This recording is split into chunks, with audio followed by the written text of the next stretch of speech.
আসসালামু আলাইকুম, কেমন আছেন সবাই? আচ্ছা, আজকে হচ্ছে ডিজাইন নিয়ে কিছু কথাবার্তা। গত ক্লাসের অ্যাসাইনমেন্টও তো করেন নাই আপনারা ঠিকভাবে।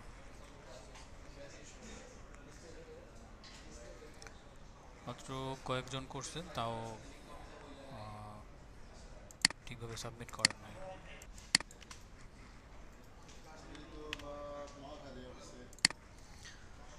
এই দেখেন,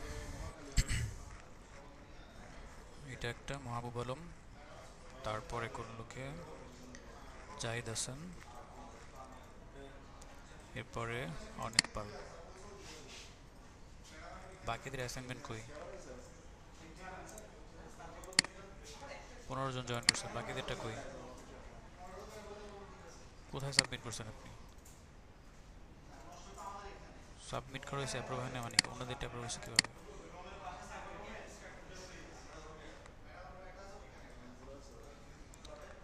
যারা সাবমিট করছে সবারটা অ্যাপ্রুভ হয়েছে, সাবমিট না করে করছি বললে তো হয় না। এই দেখেন, পেন্ডিং অ্যাপ্রুভাল, এখানে সব জিরো, কোনো পেন্ডিং নাই কারোটা, সবারটা অ্যাপ্রুভ হয়ে গেছে। তো এই যদি হয় অবস্থা, তাহলে তো খুবই ভালো। তো কোনো সমস্যা নেই, আমার কিছুই হবে না, যা হওয়ার আপনাদেরই হবে। ওকে, আপনারা প্র্যাকটিস করলে করেন, না করলে নাই। কোনো পোস্ট পেন্ডিং নাই, সবগুলো অ্যাপ্রুভ হয়ে গেছে। আপনার সাবমিট যদি করে থাকেন, আপনার পিসি ভালো করে করেন, সাবমিট হয় নাই, হয়তো নেট ইস্যু ছিল বা অন্য কোনো প্রবলেম ছিল, বাইরে ছিলেন তাই করতে পারেন নাই। ভালো।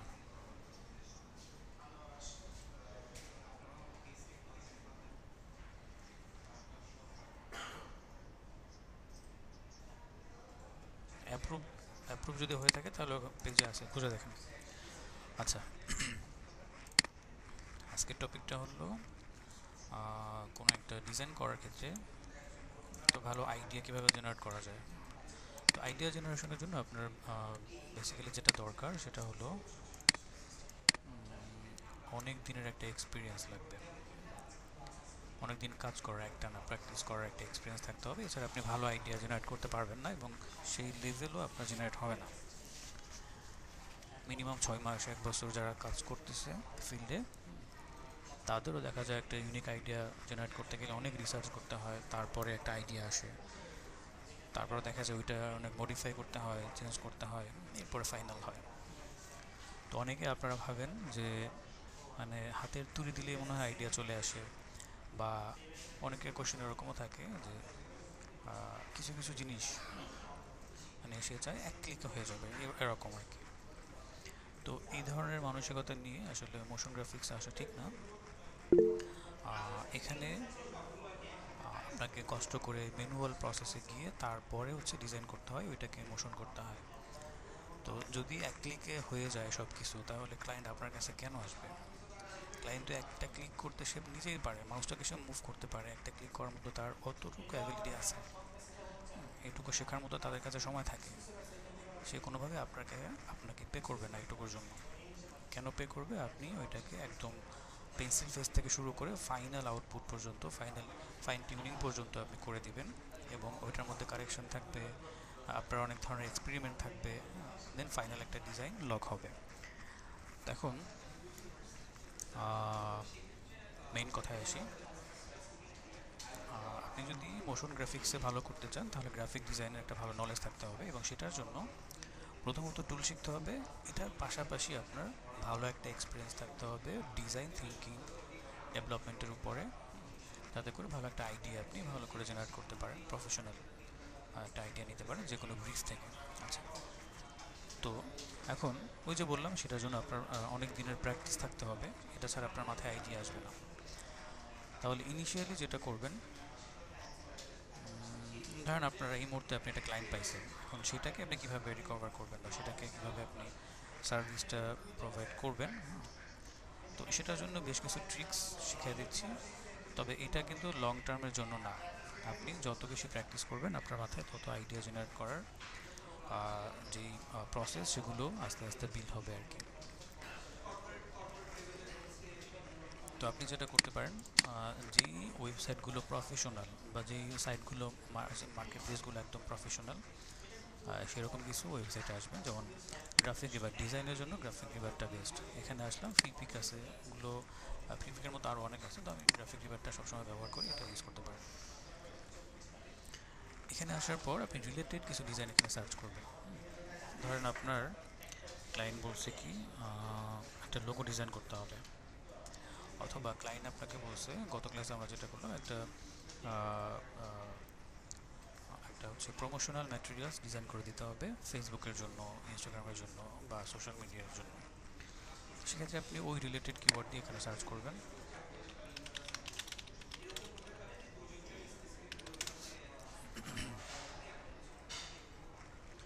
ঠিক আছে, এখানে বেশ কিছু ডিজাইন আপনারা দেখতে পাচ্ছেন। হ্যাঁ, এগুলোকে একটু আলাদা করে ওপেন করবেন। এরপরে ধরেন হতে পারে কি আপনাকে একটা ফ্লায়ার ডিজাইন করতে বলছে, বা একটা ব্রোশিওর ডিজাইন করতে বলছে, বা একটা অ্যাড ডিজাইন করতে বলছে। তো আমি লিখলাম ফ্লায়ার ডিজাইন।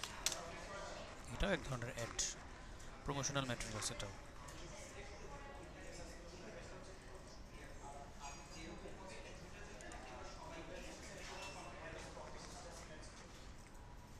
তো একটু কর্পোরেট টাইপের ফ্লায়ার সার্চ করে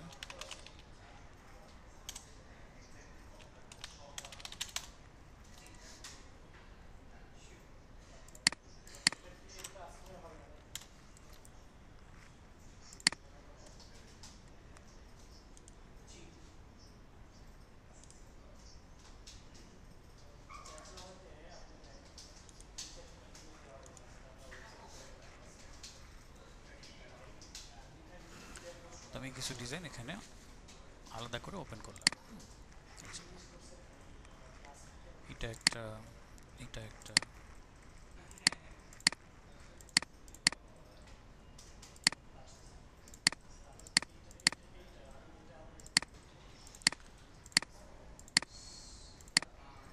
আচ্ছা। তো ওপেন করার কারণটা হলো, আমি এখন এগুলো নিয়ে একটু অ্যানালাইসিস করবো, একটু রিসার্চ করব। এই রিসার্চটুকু যদি করতে পারেন তাহলে আপনি আপনার অতটা এক্সপিরিয়েন্স না থাকলেও আপনি ক্লায়েন্ট সার্ভিস দেওয়ার মতো ওইটুকু আইডিয়া জেনারেট করতে পারবেন। আর এক্সপার্ট হওয়ার জন্য আপনার ওই একদিন দুই দিন প্র্যাকটিস করে হবে না, আপনার লং টাইম প্র্যাকটিসের মধ্যে থাকতে হবে। এরপরে আপনি নিজেকে এক্সপার্ট হিসেবে দাবি করতে পারবেন। এছাড়া আপনি যা করবেন, একজন ক্লায়েন্ট যদি চায় একটু ডিপ রিসার্চ করে, সে চাইলে এটা নিজেই করতে পারবে। ওকে, তো যাই হোক, এই যে ওপেন করে রাখলাম ডিজাইনগুলো রিলেটেড, ধরলাম আমি এই টাইপের ডিজাইনই খুঁজতেছি। এখন প্রথমত আপনি এখানে দেখবেন লেআউট। লেআউট বলতে যেটা বোঝায় যে আমার সাইজ, তারপরে ভিতরের কম্পোনেন্টগুলো কোনটা কিভাবে প্লেসমেন্ট করা হলো, অর্থাৎ কোন সাইডে আমার কন্টেন্ট, কোন সাইডে ইমেজ, কোন পাশে শেপগুলোকে অ্যালাইন করা হলো, পুরো মানে পুরো যে ডিজাইনের যে ইয়াটা, কম্পোজিশনটা, সেটাই মূলত একটা লেআউট। তো এই লেআউটগুলো আপনাকে একটু ভালো করে ফলো করতে হবে বা দেখতে হবে যে এই ডিজাইনটা কেন এত সুন্দর লাগতেছে।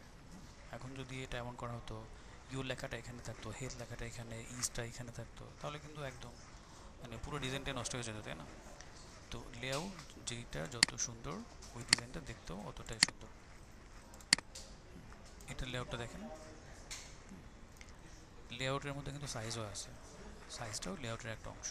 তো ওই সাইজ অনুযায়ী ডিজাইনের প্লেসমেন্টগুলো করে নিতে হয়।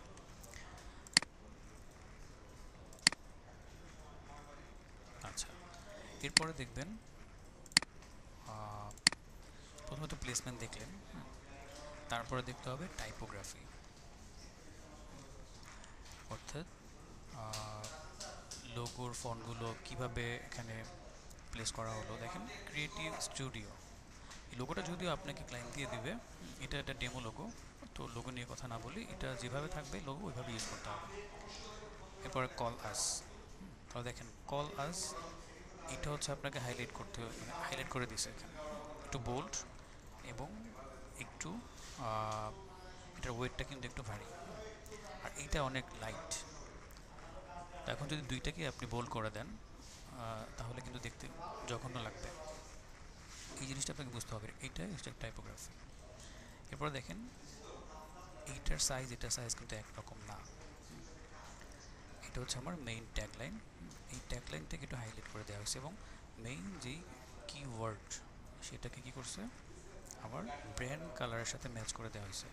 এখন দেখেন তাকানোর সাথে সাথে আপনি যদি মুখটা ওদিকে ঘোরায় আবার সাথে সাথে এখানে ঘোরান, অর্থাৎ অনেকক্ষণ পরে যদি তাকান দেখবেন যে শুরুতেই আপনার চোখটা এখানে আটকে যাবে। আপনার এই কালো লেখাটার মধ্যে চোখটা না গিয়ে এখানে আটকে যাবে, হেল্প গ্রো ফাস্টার। হেল্প গ্রো ফাস্টার এই দুইটা ওয়ার্ড যখন আপনার সামনে পড়বে তখন কিন্তু আপনি বাকিটা পড়ার জন্য আপনার মাইন্ড কিন্তু কিউরিয়াস হয়ে যাবে যে আসলে কিসের হেল্প, কিসের গ্রো ফাস্টার, একটু দেখি তো। তখন বাকিটা আপনাকে পড়তে হেল্প করবে আর কি, বা পড়ার জন্য আপনি ইন্টারেস্ট ফিল করবেন। তো দেখেন টাইপোগ্রাফি এটা কিন্তু একটা ট্রিক্স। এরপরে দেখেন এখানে একটা কিউআর কোড ব্যবহার করছে। এখন যদি কিউআর কোডটা ডিরেক্ট ব্যবহার করা হতো এটা কিন্তু স্ক্যান করতে গিয়ে ঝামেলা হতো, কারণ পিছনের ব্যাকগ্রাউন্ড চলে আসতো। সে কী করছে এখানে এটার পিছনে একটা শেপ ব্যবহার করছে, যার ফলে কিউআর কোডের অংশটুকু একেবারে আলাদা হয়ে গেছে। এখন যদি স্ক্যান করেন এখানে ডাটাগুলো খুব সুন্দরভাবে ইজিলি আপনার ডিভাইস রিড করতে পারবে। তো দেখেন এই জায়গার অ্যালাইনমেন্ট, এখানে অ্যালাইনমেন্ট ডিফারেন্ট। এখানে কি ধরনের এগুলো হচ্ছে তার সার্ভিসগুলো দেওয়া আছে। সার্ভিসের সাথে একটা করে আইকন, একটা ডিভাইডার আছে এখানে। এখন যদি এরকম হতো একটা সার্ভিস এখানে আর একটা সার্ভিস এখানে, ওয়েজ ইউজার এখানে, আবার এটা এই পাশে আসলো, এই লেখাটা একটা এই পাশে একটা এই পাশে, এরকম যদি হতো তাহলে কিন্তু এটা সিমিলারিটির যে প্রিন্সিপাল আছে ডিজাইনের সেটা কিন্তু এখানে ব্রেক করতো। এটাকে বলা হয় প্রক্সিমিটি। তো ডিজাইনের প্রক্সিমিটি যে প্রিন্সিপালটা আছে সেটা হচ্ছে এরকম যে সিমিলার ক্যাটাগরির বা একই টাইপের কন্টেন্টগুলো এক জায়গায় রাখা। এই পুরোটা কিন্তু সার্ভিস। এটা এটা এটা এটা চারটা সার্ভিস। এগুলো কিন্তু সার্ভিস না, এগুলো সার্ভিস না, এটা হচ্ছে ডিফারেন্ট টাইপের কন্টেন্ট। তো একই টাইপের কন্টেন্টগুলো যদি আপনি একটা এখানে একটা ওখানে ছড়াছিটা রাখেন তাহলে প্রক্সিমিটির যে প্রিন্সিপাল সেটাকে ব্রেক করতেছে। তার মানে আপনার ডিজাইনটা টোটালি রং, দেখতে যতই ভালো হোক। এজন্য এই প্রিন্সিপালগুলো একটু জানতে হবে। এটার জন্য গ্রাফিক্স কোর্স না করলে আসলে আপনি জানতে পারবেন না। এরপরে দেখেন এই প্রত্যেকটা কন্টেন্টের, অর্থাৎ আমার এখানে যে লেআউটটা সেটার কিন্তু চারপাশে একটা মার্জিন মেনটেন করা হয়েছে, হ্যাঁ, এবং সেটার একটা রেশিও আছে। এটা ফুল লেআউটের মিনিমাম 10%, মিনিমাম 10% আপনাকে এবার ফাঁকা রেখে দিতে হবে। এটা হচ্ছে রুলস, 10% ফাঁকা রাখতেই হবে। আর যখন ইমেজ ব্যবহার করবেন, ইমেজের উপরে যদি কন্টেন্ট বসে, ভালো করে শুনবেন, ইমেজের উপরে যদি কন্টেন্ট বসানো হয় অবশ্যই ওই ইমেজের উপরে একটা ওভারলে ব্যবহার করতে হয়। ডিরেক্ট ইমেজ ইউজ করা যায় না। এখানে দেখেন এখানে একটা ওভারলে ইউজ করা আছে, যদিও কালারটা একটু ডিফারেন্ট, এটা হচ্ছে এই যে ব্র্যান্ড কালারের সাথে ম্যাচ করে তারপরে ওভারলেটা ইউজ করছে। তো ডিরেক্ট ইমেজ ইউজ করলে যেটা হয়, ইমেজের কন্ট্রাস্টের কারণে আমার এই কন্টেন্ট কেউ রিড করতে পারে না বা এই কন্টেন্ট চোখেও পড়ে না, তার ফোকাস চলে যায় ইমেজের ওই কন্ট্রাস্টের ভিতরে। এই জন্য কন্ট্রাস্টটাকে লো করার জন্য উপরে ওভারলে ইউজ করতে হয়। আচ্ছা, এরপর এখানে আরেকটা প্রিন্সিপাল হচ্ছে কি হায়ারার্কি মেনটেন করা। তো হায়ারার্কি হচ্ছে যেমন দেখেন এইটা হচ্ছে আমার একটা টেক্সট, এখান থেকে যদি ধরি এখানেও হায়ারার্কির একটা ব্যাপার আছে। যেমন প্রথম প্রায়োরিটি কার ব্র্যান্ডিংয়ের লোগোটা সবার উপরে থাকতে হবে, কারণ মানুষ শুরু থেকে একদম উপর থেকে রিড করা শুরু করে, মানুষ কিন্তু শেষ থেকে পরে পরে উপর দিকে আসে এরকম না। তাহলে যেহেতু মানুষ উপর থেকে বা একদম প্রথম থেকে রিড করা শুরু করে, ওইখানে আপনার ব্র্যান্ডিংটা যদি থাকে তাহলে ভিতরের কন্টেন্ট পড়ুক আর না পড়ুক ব্র্যান্ডিংটাকে তো সে অবশ্যই রিড করবে। তার মানে আপনার ব্র্যান্ডটা আস্তে আস্তে কী হচ্ছে, ফেমাস হচ্ছে, আস্তে আস্তে এটার প্রচালনা হচ্ছে, প্রচার হচ্ছে, হ্যাঁ। তার মানে ব্র্যান্ডিংটা সবার উপরে রাখতে হবে, এটা একটা প্রিন্সিপাল। এরপরে হচ্ছে আপনার মেইন একটা টাইটেল, যেই টাইটেলটা বেস করে আমার পুরো ডিজাইনটা কভার করা হচ্ছে। তাহলে দেখেন we help business to grow ফাস্টার। তাহলে এটা হচ্ছে তার সার্ভিসের একটা মোটো বা সার্ভিসের একটা ট্যাগ। এরপরে কি আসলো, এরপরে কি কি সার্ভিস। এখন সার্ভিসটাকে যদি আগে দিয়ে দিত তাহলে কিন্তু শুধু সার্ভিস দেখতো, কি রিলেটেড সার্ভিস সেটা তাকে অ্যাট্রাক্ট করতো না কিন্তু, কারণ এই লেখাগুলো অনেক ছোট। এই লেখাগুলো সে তখনই দেখবে যখন এই লাইনটা পড়ে ইন্টারেস্ট ফিল করবে, ও আচ্ছা এরকম সার্ভিস তো আমারও দরকার, দেখি তো কী কী আছে তার মধ্যে। তো এই জন্য অ্যাট্রাক্ট করার জন্য আপনাকে কী করলো, এখানে একটা টোপ দিল আর কি। ওই টোপটা দেখার পর যখন আপনি অ্যাট্রাক্ট হলেন তখন এসে সার্ভিসগুলোকে আপনি দেখলেন। এখন এখানে সার্ভিস না দিয়ে যদি অন্য কিছু দিত তাহলে কিন্তু হায়ারার্কি মেনটেন করা হতো না, কারণ প্রায়োরিটি বেস যে কন্টেন্টগুলো আসে তার মধ্যে এটার পরে সার্ভিসটাই কিন্তু চলে আসে। সার্ভিসের পরে আপনার আদার্স যে ইনফরমেশন আছে যেগুলো অত ইম্পর্টেন্ট না সেগুলো আপনি দিতে পারেন এখানে। তোমার সার্ভিস দেখার পরে কি করবে সে, ধরেন তার মার্কেটিং অ্যানালাইসিস এই সার্ভিসটা দরকার, সে তখন হচ্ছে আপনার সাথে যোগাযোগ করতে চাইবে। তখন সে নিজেই খুঁজে নেবে যোগাযোগ করার জন্য কোথায় কী আছে, ফোন নাম্বার এখানে আছে, ফোন নাম্বার আপনি এটা তলে দিয়ে দেন, সমস্যা নেই, সে খুঁজে নেবে। সে লাগলে ম্যাগনিফাইং গ্লাস দিয়ে খুঁজবে যে কোথায় আছে, ফোন নাম্বার কোথায় আছে। কিন্তু তাকে খোঁজার জন্য যেই টোপ বা যেই অ্যাট্রাকটিভ যেই পয়েন্টগুলো আছে সেগুলো দিয়ে তার অ্যাট্রাকশন পিক করতে হবে। এই জিনিসগুলো মূলত ডিজাইনের মূল প্রিন্সিপাল, সেটা মোশন হোক, স্ট্যাটিক ডিজাইন হোক, যেটা একটা হোক। যাই হোক, এই দেখেন সে কিন্তু খুঁজে পেল এই যে ফর মোর ইনফরমেশন, এখানে গেট ইন টাচের যেই ইনফরমেশনগুলো, যেমন ইমেল অ্যাড্রেস, ওয়েবসাইট, তারপরে আপনার মোবাইল নাম্বার, সব কিছু এখানে দেওয়া আছে। তো এইগুলো হচ্ছে একটা ডিজাইনের মেইন প্রিন্সিপাল। এগুলো যদি মাথায় থাকে আস্তে আস্তে আপনার ডিজাইন গ্রো করবে। আরেকটা বিষয় হচ্ছে টাইপোগ্রাফি, যেমন ফন্ট স্টাইল, তারপরে টাইপোগ্রাফি মেনটেন করা। যেমন এখানে দেখেন টাইপোগ্রাফির বিষয়টা হচ্ছে একদম প্রথম যে ইয়েটা, এটা হচ্ছে আপনার হেডলাইন, প্রথম লাইনটা। এই ডিজাইনের মেইন সাবজেক্ট হচ্ছে এটা, মেইন হেডলাইন হচ্ছে এটা। হেডলাইনের সাইজ কিন্তু সব থেকে বড় করতে হবে, এমন সাইজ করতে হবে যাতে করে এখানে আসার পরে প্রথমেই এই লাইনটা বা এই লেখাটা চোখে পড়ে। দেখেন তো এটার মতো এত অ্যাট্রাকটিভ কোনো কিছু আছে নাই কিন্তু, তার মানে হেডলাইনটাকে আপনাকে হাইলাইট করতে হবে। এরপরে আছে সাব হেডলাইন, প্রায়োরিটি বেস, আমরা কিন্তু এটা সাজাচ্ছি। তো দেখেন এইটা হচ্ছে একটা সার্ভিস বা একটা কন্টেন্ট, এই কন্টেন্টের একটা হেডলাইন আছে আর একটা কি আছে, একটা বডি টেক্সট আছে বা একটা প্যারাগ্রাফ আছে। এখন প্যারাগ্রাফটা মানুষ তখনই পড়তে চাইবে যখন এই হেডলাইনটা সম্পর্কে জানতে পারবে, হেডলাইন পড়ে সে অ্যাট্রাক্ট হবে। তাহলে হেডলাইনটা সে জানেই না, ধর হেডলাইন এখানে নাই, এটা সে বুঝবেই না যে কিসের প্যারাগ্রাফ, এটা কিসের ডিটেলস। তো আপনাকে কী করতে হবে, প্রথমে এই সাব হেডলাইনগুলোকে একটু বোল্ড রাখতে হবে বা সাব হেডলাইনগুলোকে একটু অ্যাট্রাক্টিভ দিতে হবে। এটা পড়ে যখন সে মনে করবে যে না আসলে আমি এটাই খুঁজতেছি, তখন সে এই 2-3 লাইন প্যারাগ্রাফটা বা এই আর্টিকেলটা সে পড়তে ইচ্ছুক হবে। এই জন্য এই দুইটার মধ্যে একটা এখানেও একটা প্রায়োরিটি বেস আপনাকে সিকোয়েন্স করতে হয়। যেমন হেডলাইনটা অবশ্যই একদম হাইলাইটেড কালার থাকবে, যদি ব্ল্যাক ইউজ করেন ফুল ব্ল্যাক, যদি অন্য কোনো কালার ইউজ করেন ওইটা একদম ফুল ওই কালারটা থাকবে। আর এই হেডলাইন বেস করে যে আর্টিকেলটা আছে এটা কিছু ডিম করে দিতে হয়, এটার মতো এত ব্ল্যাক রাখা যাবে না। এখানে খেয়াল করেন এখানে করা আছে অলরেডি, এটাই রুলস। অর্থাৎ এইটা একটু ডিম হয়ে যাবে, একটু গ্রে কালার হয়ে যাবে, যাতে করে এইটার মতো সেম কালার না হয়।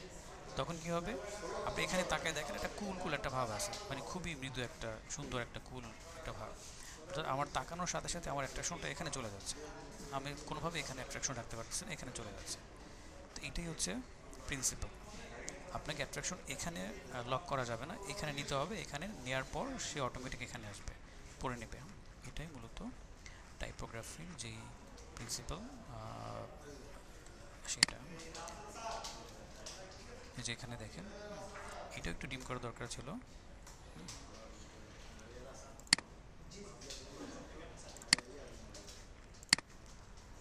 আচ্ছা, তো যখন আপনি এই ডিজাইনের খুঁটিনাটি বিষয়গুলো বুঝে যাবেন, হ্যাঁ, তখন আপনাকে কালার নিয়ে একটু থিঙ্ক করতে হবে। এখন প্রথম দিকে আপনার কালার সেন্স থাকবে না, এটা স্বাভাবিক জিনিস, আপনি কাজ করবেন। ইউটিউবে কালার বেস করে আপনার অনেক টিউটোরিয়াল আছে কালারের উপরে, আপনি সেই টিউটোরিয়ালগুলো দেখতে পারেন, অথবা প্রতিদিন অল্প অল্প করে যদি আপনি ইউটিউবে ভিডিও দেখেন তাও আপনার হবে, মানে ডে বাই ডে একটু ইমপ্রুভ হবে। আচ্ছা, আর যদি সেটা পসিবল না হয় তাহলে এই যে ডিজাইনগুলো দেখতে পেলেন, ডিজাইনগুলো রিলেটেড, কি রিলেটেড দেখবেন, ক্রিয়েটিভ স্টুডিও, তার মানে ক্রিয়েটিভ টাইপের যে কাজগুলো আছে বা ক্রিয়েটিভ টাইপের যেই এজেন্সিগুলো আছে তাদের জন্য এরকম একটা ডিজাইন করা হচ্ছে। যেমন ক্রিয়েটিভ এজেন্সি কী হতে পারে, যে দেখেন মার্কেটিং এজেন্সি, তারপরে হচ্ছে ডিজাইন রিলেটেড যে এজেন্সিগুলো আছে সেইগুলো, ভিডিও রিলেটেড এজেন্সিগুলো, মোশন রিলেটেড এজেন্সিগুলো, এগুলো হচ্ছে ক্রিয়েটিভ এজেন্সি। তাহলে ওই রিলেটেড কোনো কাজ যদি হয় তাহলে এই টাইপের কাজগুলো, মানে এই টাইপের কালারগুলো রাখতে পারেন। হ্যাঁ, এটা হচ্ছে কি আপনার একটু অরেঞ্জ টাইপের, একটু মানে স্ট্রেংথ আছে কালারের মধ্যে, তাই না? তাহলে আপনি দেখলেন যে ক্রিয়েটিভ এজেন্সিগুলোতে বা ক্রিয়েটিভ টাইপের ডিজাইনগুলোতে এই ধরনের কালার ব্যবহার করে, আপনি কিন্তু একটা আইডিয়া পেয়ে গেলেন। একটা আইডিয়া কিন্তু আপনার হয়ে গেছে। আবার দেখলেন যে এই যে ডক্টর, অর্থাৎ মেডিকেল রিলেটেড, হেলথ রিলেটেড যে ডিজাইনগুলো হয় সেগুলোতে কী ধরনের কালার ইউজ করা হয়, দেখলেন একটু গ্রিন টাইপের, একটু ন্যাচারাল টাইপের কালার ইউজ করতে হচ্ছে। ঠিক আছে, আপনি কিন্তু আরেকটা আইডিয়া পেলেন। সো এইভাবে রিসার্চ যদি করতে না পারেন তাহলে এই সেক্টর আপনার জন্য না, আপনি অন্য কিছু করতে পারেন না। এবার এটা একটু দেখলেন যে এটা আসলে কী রিলেটেড, মার্কেটিং রিলেটেড, তার মানে এটাও স্ট্রেংথ আছে এটার মধ্যে, অর্থাৎ এখানে ক্রিয়েটিভ একটা ব্যাপার আছে। তার মানে এখানে দেখেন অরেঞ্জ টাইপের কালারের মিশ্রণ আছে।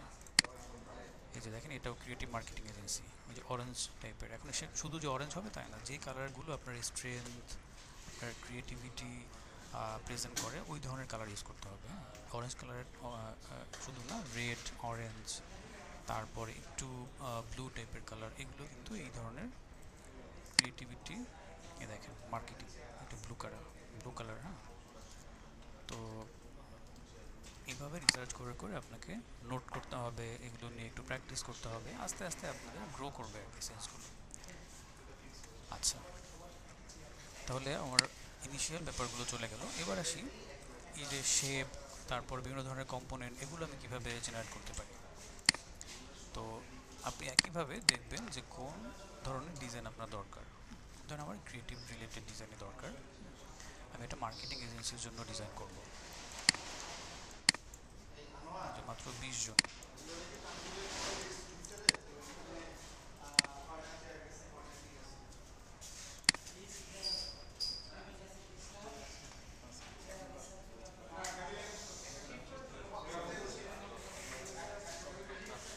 জ্বরের জন্য জয়েন করতে পারেন, আচ্ছা সমস্যা নেই।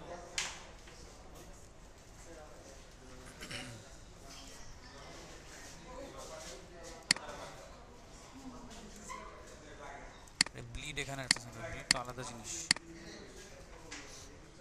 10% হচ্ছে আপনার ইয়েসের জন্য, যে মার্জিনটা চারপাশের যে নেগেটিভ স্পেস সেটার কথা বলছি।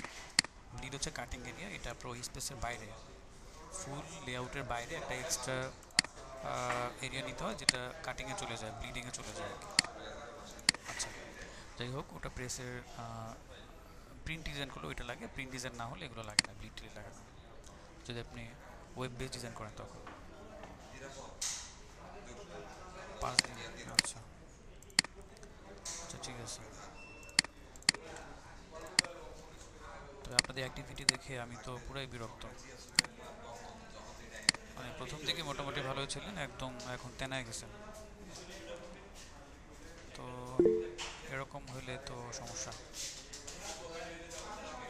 আচ্ছা, যাই হোক, আমি কোর্স শেষ করে দিব দ্রুত। হ্যাঁ, আপনাদের খুব বেশি কষ্ট করা লাগবে না, যত কষ্ট কম হয় আমি ওইটাই ট্রাই করব। আচ্ছা, তো যাই হোক, এই ছিল মোটামুটি বিষয়গুলো। এখন আরেকটু ক্লাস করে তারপরে আপনারা করবো, শেষ করে দেবো না। লাস্ট টপিক সেটা হচ্ছে ওরা এই শেপগুলো কীভাবে জেনারেট করতে পারে। আমার তো ধরেন আইডিয়া নাই, আমি একদম নতুন বিগিনার, আমি মাত্রই ধরেন মোশন গ্রাফিক্স করতেছি, সেই সাথে গ্রাফিক্সের বিষয়গুলো একটু জানলাম। যদি এরকম হয় তাহলে সেই ক্ষেত্রে আপনি এই ট্রিক্সগুলো ব্যবহার করে ইনিশিয়াল কাজগুলো আপনি চালিয়ে নিতে পারবেন। কিন্তু মনে রাখবেন এটাই কিন্তু আপনার ফাইনাল বলেন বা একেবারেই লাইফ টাইম ব্যবহার করার মতো কোনো এরকম কোনো ট্রিক্স না। ঠিক আছে, এটা হচ্ছে অ্যাডপটিভ ডিজাইন হবে, আপনার ক্রিয়েটিভ ডিজাইন হবে না। আচ্ছা, এরকম বেশ কিছু ডিজাইন আপনি দেখবেন, হ্যাঁ, রিলেটেড একদম রেলিভেন্ট ডিজাইনগুলো আপনাকে অন করতে হবে। এরপরে আপনি ধরেন 5টা বা 10টা ডিজাইন, মিনিমাম 10টা ডিজাইন পাশে রাখবেন, এভাবে করে 10টা ডিজাইন রিলেভেন্ট পাশে রাখবেন। এবার প্রত্যেকটা ডিজাইনের কম্পোনেন্টগুলো দেখবেন, এই ধরনের শেপগুলো দেখবেন কোনটা কীভাবে জেনারেট করা হয়েছে। ঠিক আছে, এখানে একটা শেপ দেখতে পাচ্ছেন, এখানে একটা লম্বা শেপ, এখানে একটা শেপ। হ্যাঁ, এখন ধরেন আপনি এইটা নিয়ে কাজ করবেন, এই পার্টটুকু নিয়ে, এই সেকশনটা নিয়ে কাজ করবেন। এখন যদি এটাকে হুবহু ব্যবহার করেন এই শেপটা, তাহলে কপিরাইট হয়ে যাবে, এই ডিজাইনের সাথে মিলে যাবে। তখন আপনাকে কী করতে হবে, আমাকে দেখতে হবে এই শেপটা অন্যরা কীভাবে করছে, অন্য ডিজাইনের মধ্যে, সেটা একটু দেখি। তো এখানে দেখলেন যে কোনো শেপ নাই, এখানে দেখলেন আবার লম্বা একটা শেপ, এবং ওই আচ্ছা এই যে উনি একবার এখানে ইউজ করছে ট্যাগলাইনটা, এখানে এরকম একটা শেপ, হ্যাঁ, সেটা ওখানে একটু ডিফারেন্টভাবে স্ট্রোক ব্রাশ ব্যবহার করছে। তাহলে আপনি কাজ করতে পারেন, আপনি ধরেন এখানে ফ্ল্যাট অর্থাৎ রাউন্ড করে উনি এখানে কি করছে, পলিগন ব্যবহার করছে, যার ফলে এরকম। আপনি এভাবে যদি ইউজ করতে চান, এইটার অল্টারনেটিভ আপনি রাউন্ড করে দিতে পারেন, বা একটার টোটালি একটা ইলিপস শেপ আপনি এখানে ইউজ করতে পারেন, রাউন্ড শেপ। তাহলে কিন্তু এটার সাথে মিলল না, কনসেপ্ট একই থাকলো, বাট আপনার ভিজুয়ালাইজেশনটা চেঞ্জ হয়ে গেল। আবার দেখলেন যে আমার ধরেন এই পার্টটা কমপ্লিট, এখন আমি এখানে একটা ইমেজ রাখতে চাই, ইমেজের শেপটা এটার সাথে মিলাবো না, বাট কনসেপ্ট এখান থেকে নিলাম, আমি অন্য একটা শেপ ব্যবহার করে ভিজুয়াল যেই কম্পোজিশন সেটাকে আমি চেঞ্জ করবো। তাহলে এবার দেখি অন্যরা কীভাবে কোন ডিজাইনের মধ্যে ইমেজ ইউজ করছে। এইটা একটা, এটা একদম ফ্ল্যাট, এটা ডিরেক্ট একটা ইমেজ দিয়ে দিছে। এরপরে ক্লাস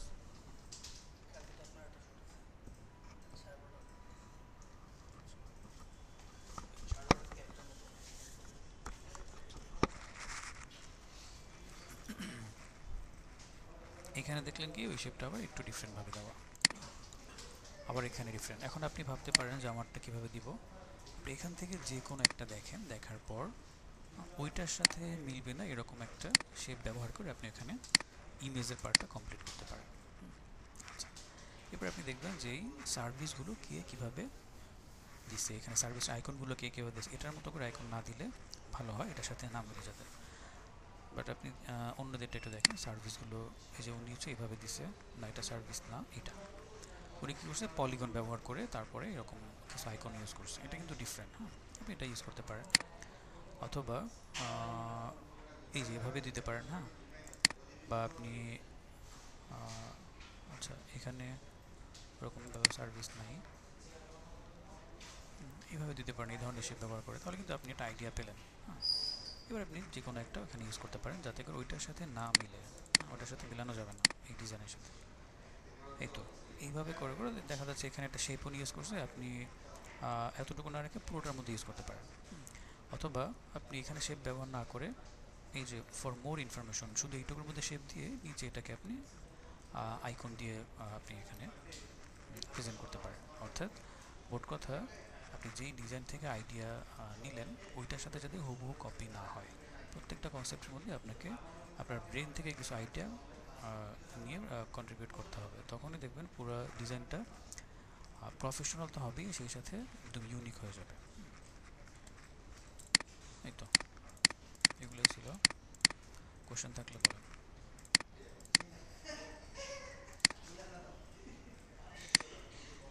কারো কিছু জানার আছে বলতে পারেন।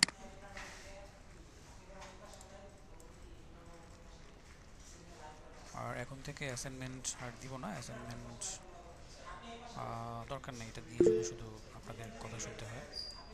যেহেতু দুই তিনজন করেন, ওই তিনজনের যদি পারেন করেন, আর যদি মনে হয় যে না করতে পারবো না তাহলে দরকার নেই, বাকিদের আর করতে হবে না অ্যাসাইনমেন্ট, যে কটা ক্লাস বাকি আছে। ঠিক আছে, সো ক্লাস শেষ। এখন কোশ্চেন থাকলে বলেন, না হলে খতম, শেষ করে দিব। দু একটা কোশ্চেন থাকলে বলেন, মাইক অন করা আছে, বলতে পারেন। অ্যাসাইনমেন্ট নাই আজকে ক্লাসে কোনো। হ্যাঁ, আগামী ক্লাসগুলোতে আমি অ্যাসাইনমেন্ট দিচ্ছি না। কেউ কিছু বলতে চান? হ্যালো, আসসালামু আলাইকুম স্যার। সালাম, হ্যাঁ বলেন।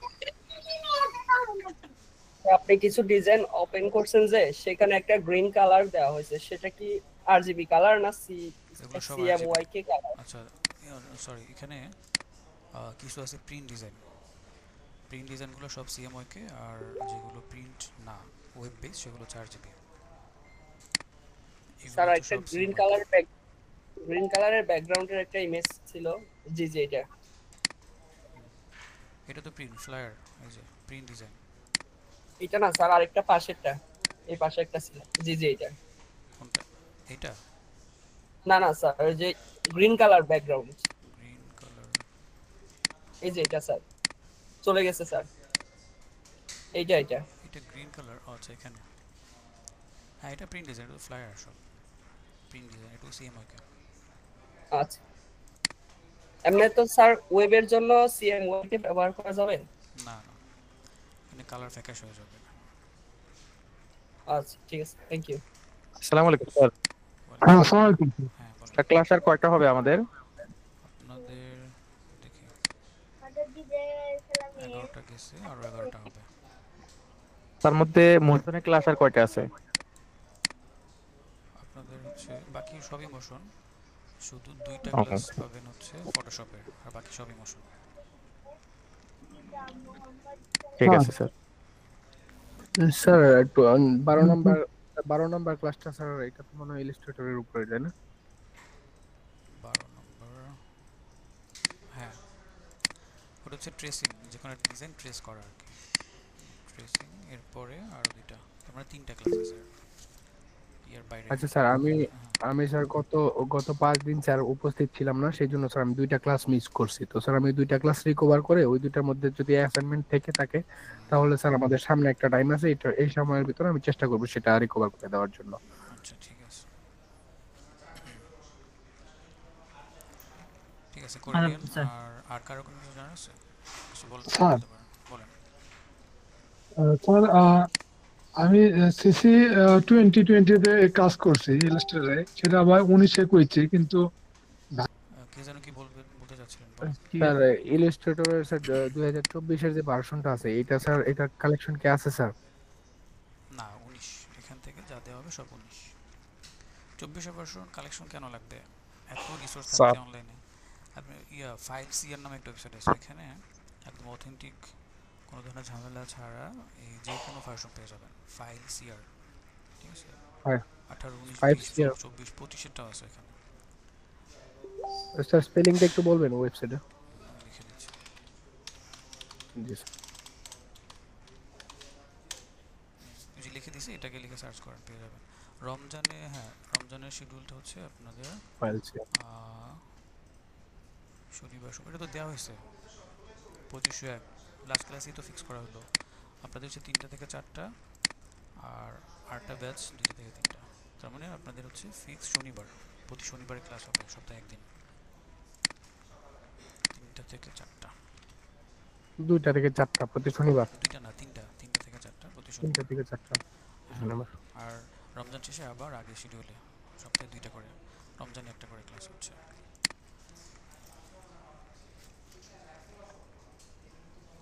আচ্ছা স্যার। স্যার, হ্যাঁ বলেন।